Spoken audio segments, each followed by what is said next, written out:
Welcome to our podcast series on the Nazareth Building, a 60-bed residential aged care home, an extension of Holy Family Services Aged Care, designed as a place for hospitality, love and acceptance. I am Sister Grace, and I invite you to join me as we explore how this new space builds upon Holy Family Services' legacy of compassionate care, carrying it into the future. Welcome, Nick.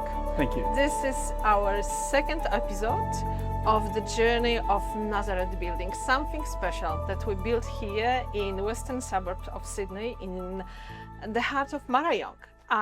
I'm really delighted that you can sit with us and have a chat about why Nazareth Building is important for Holy Family Services. But first thing thanks, who are you?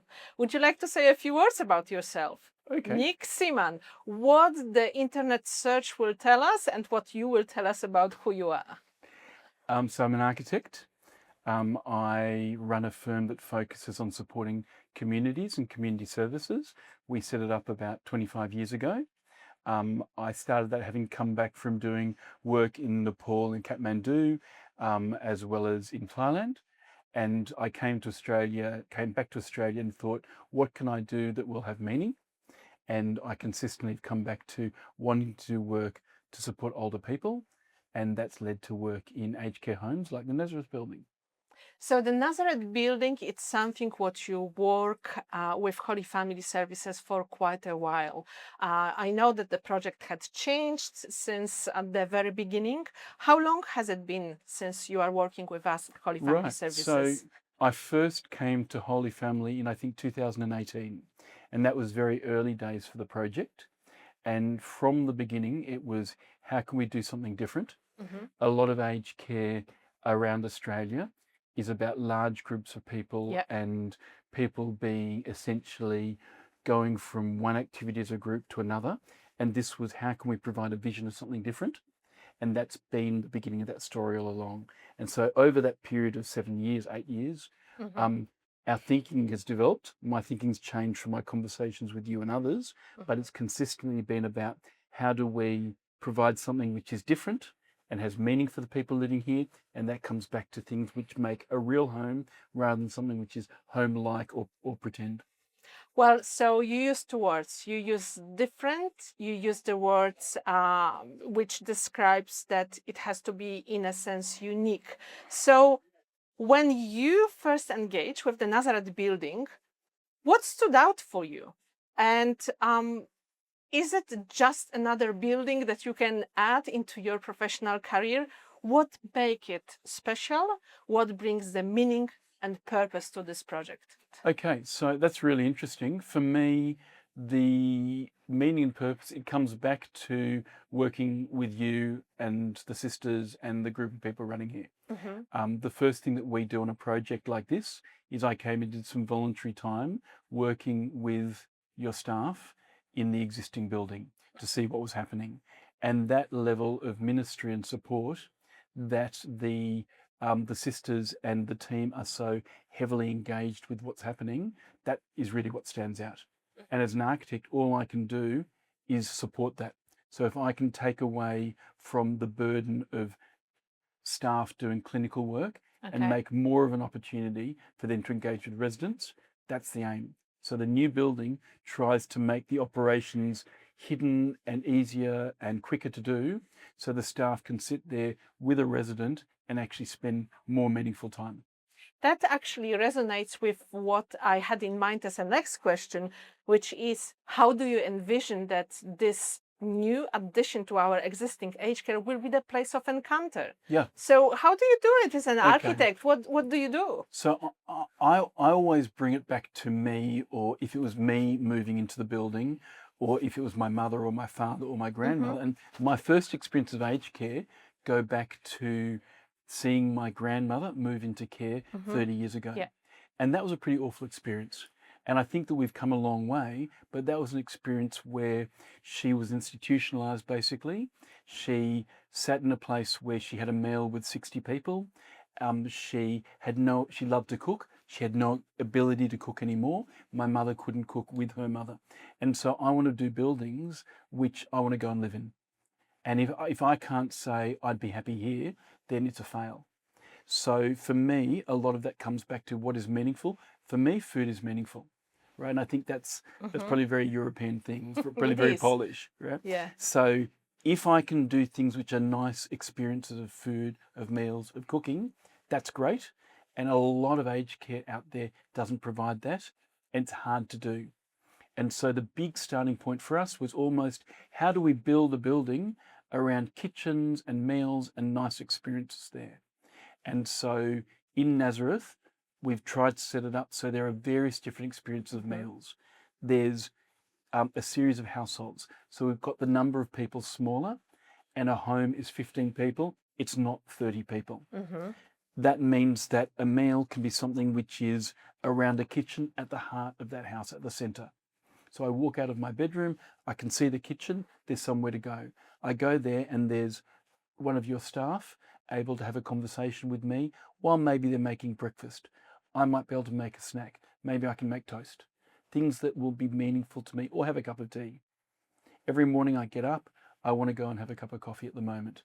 So Nazareth will give me two opportunities. One, I can have a cup of coffee in my home. At the centre of my home, I go there, I make my cup of coffee, or you do, or my child comes and makes a cup of coffee for me, but we can sit there and have a cup of coffee together. Or if I'm feeling more adventurous, on the way here this morning, I went to a cafe. I like going to cafes, and in Nazareth, we have a real cafe, not a themed place that looks like a cafe, but a real cafe that we've tried to make a European cafe that hopefully you might find in Poland somewhere, right? Something which is a nice, intimate place.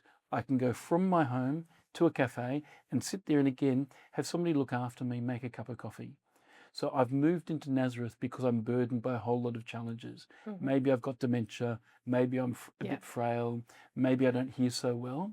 And I want a building which says, how can I still do the things I could do last year or 5 years ago that I could still do at home, that I could do at home? How can I still try and do them here?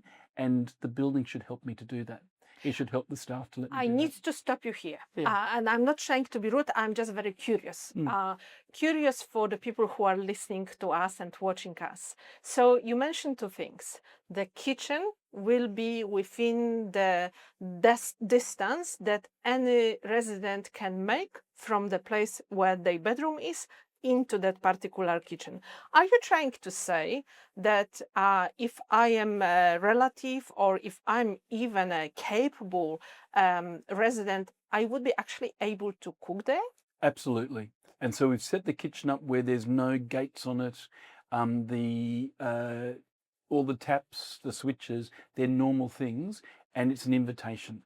So if our building is working well, it's inviting me and telling me I can do that.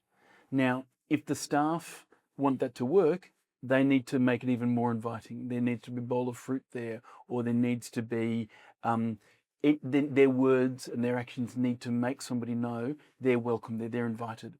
And so absolutely the differentiator here is in most care homes, food is something delivered to me. It's a service provided to me. I am given food. I'm given my meal. Whereas here we're saying your meaning, this is very much, I'm thinking about me. For me, meaning at home is I make a meal or I sit there while one of my kids does. That's already normal for me and exciting. So the meal will be something which is real, I can be part of, I can either actually be capable of doing it myself, or I'm just sitting there while you're making me a cup of coffee, and that's normal.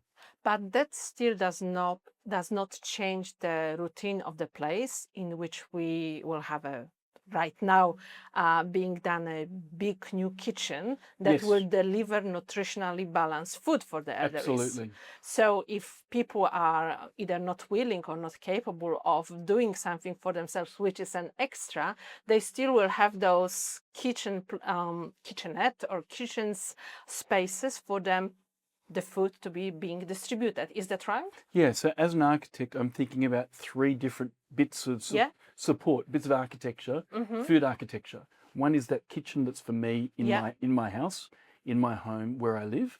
One is my outing to go to the cafe. So I'm going somewhere and somebody's going to look Yeah. after me and hospitality, look after me, make me feel fantastic. Mm-hmm. But I also, what we've been working on over the last few years is a new commercial kitchen, because food quality is so important, and that this will make it quicker and easier to produce really good food, which is already what happens here, Mm-hmm. but to actually make it easier for that to happen, Yeah. so that food is delivered to the household Mm-hmm. and the staff are there able to provide it in the way that you would have takeout food anyway. So it's a Yeah. normal thing, Yeah. really good food arriving there, and Holy Family able to give everybody Mm-hmm. food, and that person being able to take part in cooking however much they want to. And so that's the win for me. The food's there, it's good quality. I want to cook, I can cook. All the options are there.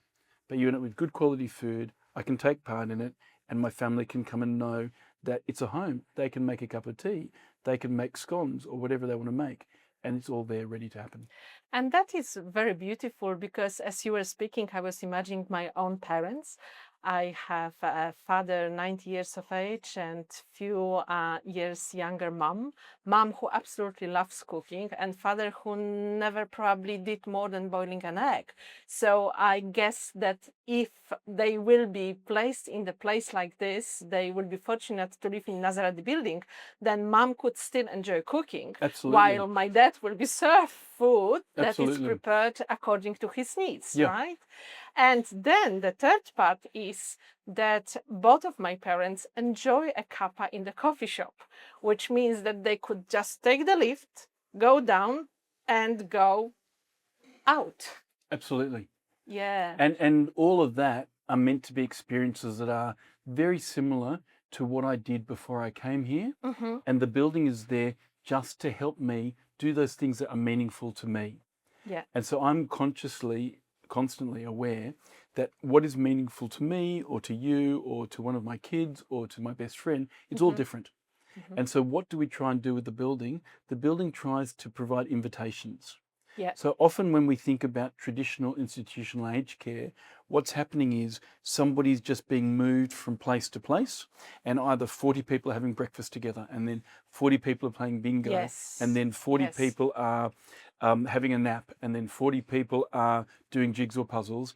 And we're saying the vision that you and I have discussed over 7 years is very different, because if we look at each person as an individual, Yeah. and we try and see what means something to them, then we can only accommodate that with a building which gives you 1,000 invitations. Mm-hmm. And so the invitations are to different ways of having a meal, to different ways of cooking, to different ways of spending my time. So if I do want to do a jigsaw puzzle, I can see Yeah. there's somewhere to go. If I do want to just sit in the sun, I can do that. If I do want to make a cup of coffee, I can. And the building should be all these invitations that remind me as a resident, do whatever you want here. This is your home. It's really up to you. And on that level, if we're supporting the staff to try and make their clinical care easier, to try and make their other hospitality services like cleaning or laundry easier, to try and remove those burdens, then the staff can be part of that. And we've produced a building which is one of encounter, one where people can really engage with one another, engage with their families, engage with the staff. And that's the core. If I can keep coming back to those 1,000 little interactions, then that's a good building. And that should help people in this huge, let's call it as it is, trauma of moving from home to the residential aged care. Absolutely. Because we want people to feel at home while we create maybe step up from the hospital. Yes. And I believe that your vision and our common vision that we share here and make into reality, it's something really more homey Yes. than how do you say this Institutional. word? Like an institution. You see, I'm lacking words right now. So how does it make you feel to see right now, I would say, 9 months along the way, ever since we have started, to see this vision coming into reality? Look, I think that's pretty amazing, because the great thing for me through that period of us developing it is the conversations, and those have continued. So for starters, the conversations with you, with Alistair, with Isabella, all of these are about how do we now start to fit into this building that we're creating and continue to adjust it and make it work. How do we adjust? How do we choose the right furniture? So it's a lot of detail. How do we think through everything that's going to go in there as we see it? As an architect, we spend our lives looking at drawings and imagining buildings. And even then, when I walk into the building, it surprises me with how great it is. That the scale of the building, the size of the rooms, the space that I will have that kitchen in, all of those I think are really great. And what you've managed to do, and I've been part of, is how do we actually take that underlying idea of the life in the building and build this building around it. And as you see the building going up, I can already see those meals, and I can see those opportunities to go somewhere to the cafe, and I can see my own most personal space as a bedroom as this nice place to be, and then the option to go outdoors or to go out onto a balcony, or the option to go out to the kitchen, and all these different invitations that as I walk into that building, I can actually see it's no longer just an idea, but it's real. And the conversations that you and I have had as we've seen that building start to go from a dirty patch that's just full of mud to start to be a concrete frame, and then the walls go on, each step we're starting to see all of those ideas and those dreams turning into something real that will support people despite the fact that they have a whole range of burdens. A lot of the work that we've done, there was a piece of work we did for the government, which was principles and guidelines for the design of aged care. And so a lot of what we've done here is how can we have one of the first buildings to really realise those ideas and actually do a building that will enable people to keep doing what they're doing despite those burdens, that will provide a home, that will get people outdoors. So the core ideas that we worked through with the government when we were writing the book for a period of time, of several years, during the time this building has been built, we're seeing how can all of that vision go into a building, and seeing it, come alive. That's quite amazing.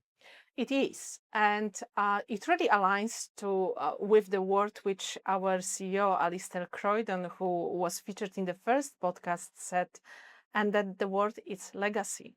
Do you feel that Nazareth Building is a legacy also of constructive dialogue architects? Look, I think the amazing thing of working with Alistair is the decades of experience that he's brought to this is a core to the success of the project, right? It's because he's been thinking through what works for so long.